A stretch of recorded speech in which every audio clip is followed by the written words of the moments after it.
Forever DM gets to be a player and tries to ruin the plan the party came up with. I, 30s F, recently ran a one-shot at a convention. Advertised for 4 players. 4 hours. At least 18 plus. D&D 5e 2014, level 7. The player could decide if they wanted to bring their own characters or take one of my pre-made ones. 4 out of 5 decided to take my pre-made characters. Through some mix-up we got 5 players in total, but I didn't mind because the fights were technically pretty difficult anyway. Rogue, own character. 30s F, experienced player and DM, my wife. Cleric, pre-made. Mid-40s F, experienced player. Fighter, pre-made. Mid-40s M, experienced player. Barbarian, pre-made. 50s M, no D&D experience. Ranger, pre-made. 50s M, forever DM. Only plays at cons. You might see where this is going. We did a quick introduction. I reminded them about the topics of the one-shot, content warnings and stuff which had already been in the sign-up sheet, and asked if there was anything they didn't want, and then we got going. The job was, look for a missing woman who might want revenge on her adoptive parents. You can either murder your way through it or not fight at all. Everything is possible. I had 3 difficult fights prepared because my wife likes to be challenged and was ready. They started exploring, talking to people, gathering clues. All normal stuff. They got to a village, asked around about the woman. They found out that she resides in the forest close by with an old flame and a mercenary group, and they were planning to attack the adoptive parents soon for revenge. When Cleric found out that the 2 of them were very good friends, she, fighter, wife, and Ranger got it. Barbarian had to have it explained. Ranger didn't look pissed, but definitely not happy. He was also very dismissive of the female blacksmith. They learned that the woman is a gladiator and the GF is a necromancer, and that they run with a mercenary crew. But they all realized that maybe the woman and her girlfriend could be talked out of it with some info they had gotten in the village. So they got to the place where they lived, they managed to draw all the guards away without fighting, and the Ranger and Barbarian decided to go in and talk the 2 of them because they agreed to try reason first.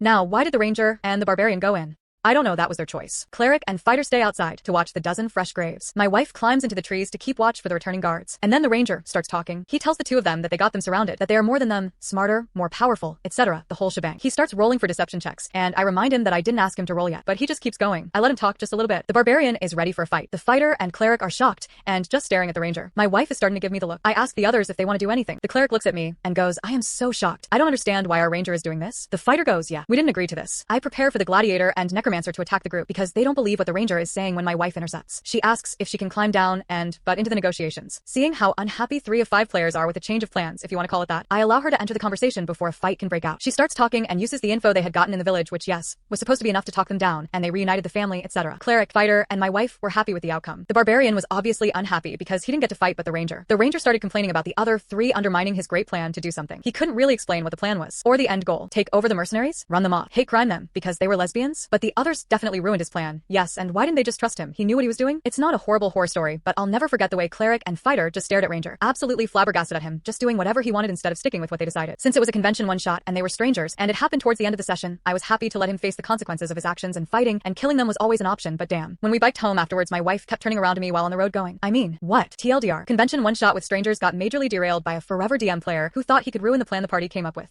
Edit. I did not think I had to mention this, but the ages mentioned are the players' ages. And I added them because there is a difference between 20-year-olds and 50-year-olds behaving like this. That's the relevance.